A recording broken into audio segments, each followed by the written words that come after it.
Yeah, I'm back and I will guide you through the rest of the tutorial. Just to finish, we wanted to show you what we're currently working on with TaPaSCo. Of course, there's a lot more. When you look at it in detail, we can do a lot more than we showed you. For example, PEs can have local memory. So it's especially interesting if you have soft core processes. They have some instruction data memory in BRAM. And we have features for that in TaPaSCo, for example. Um, that's what we use to implement the software processes. We have also a lot of utilities to help you debug your bit streams and benchmark the platforms, which you can find in TaPaSCo debug and TaPaSCo platform. Examples, stuff like that. Just because we don't have so much time today, we didn't show you.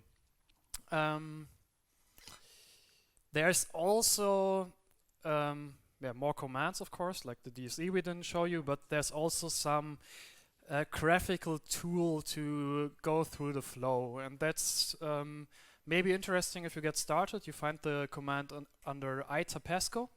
And it's just basically you start out and it's a guided flow through all the steps necessary to generate a bit stream. So if you're more a graphical kind of person, then you can click yourself through that steps and see, for example, the design space exploration steps.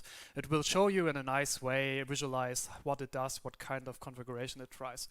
So if you want to have a look, you can look at that as well. The other thing to finish off, what we are currently working on, TaPaSCo in the clouds, just to make it even easier to get started without having tens of thousands of dollars in FPGAs. We are having, one of my master students is working on getting Amazon EC2 instances, where they have one instances working with TaPaSCo, and so you can, without investing a lot of money up front, just playing around with FPGAs. And when later on when you are happy, you want FPGAs, it's this kind of accelerator you want, you can buy your own FPGA and simply select a different platform and you can go on with your own hardware as well. TaPaSCo over Ethernet is another thing Carsten is working on. So instead of having a platform where the host and the FPGA are closely connected, you could have the FPGA connected over, in his case, 100 gigabit Ethernet, or not Ethernet, but something similar. So network connection. And the scheduling and everything will be handled on the FPGA, and you don't have to have closely coupled the FPGA to the host, basically. So just to show you some examples of what we're working on. We talked during the tutorial with a lot of you or over the last few days, and there are a lot of things we also want to implement just to extend TaPaSCo and make it even more useful for all kinds of different tasks. And one thing which is relatively high priority for the architecture part is replacing the XE4 memory mapped, because right now with UltraScale Plus devices we simply are at the limit with just crossbars and what XE interconnects provide. So one thing which would be really interesting is having a network on chip to support these huge multi-layered UltraScale Plus devices properly. Another thing is support for other FPGA vendors, of course mainly Intel FPGA. We simply, for our group, we mainly use Xilinx because we have Xilinx boards, no particular preference, but if someone is interested in porting it to Intel, that would be very appreciated as well, because TaPaSCo itself is open to other platforms, the software stack. We also were a bit lacking in the simulation environment.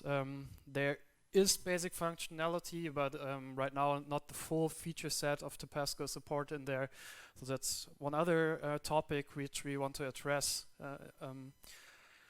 We currently do the platform generation vendor specific, which is also something we would really like to replace.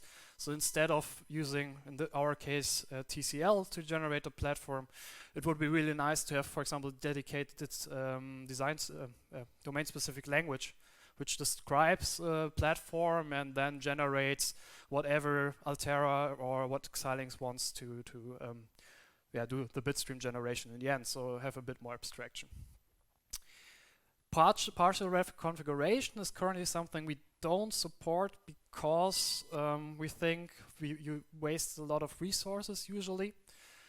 So for example, if we would do the platform as fixed area and then we would have the architecture as non-fixed, reconfigure partition, you can only use on the VC709 like 40% of the whole fabric because everything else is used up by the PCI Express core, by the mix and so on. So right now we decided against it, but it's certainly an option for more rapidly prototyping designs. If someone is interested in that, certainly an option. And for large PCI Express devices, we actually come to the problem that the PCI Express configuration of the FPGA takes too long, and certain BIOS or certain implementations of PCI Express won't boot anymore. So we have to use a tandem configuration to make the basic functionality available before the BIOS simply crashes. So be careful when you buy servers. Some of them are very, very strict when it comes to timings. Okay, and yeah, to end this, we have a lot of open questions, and we would be very happy if some of you help us develop it or simply use it and send us issues if something doesn't work or if you cannot continue. We are on GitHub. You can simply add issues. Some of you already did, so the system works, and we hopefully can help you or respond or help you. So you can also contribute, or if you simply have some questions regarding can TaPaSCo do X, Y, Z, just come to us, write us an email, or talk to us right now, as some of you already did. But yeah, we would be really happy to talk to you if we can help you solve your FPGA related issues. So that's pretty much it for today. To finish off, are there any questions left for the audience? Okay, great. Then thank you for attending. We are very happy so many people showed up, and hopefully it was interesting to you, or you have an idea what TaPaSCo does now. And have a good trip home, I guess. Bye.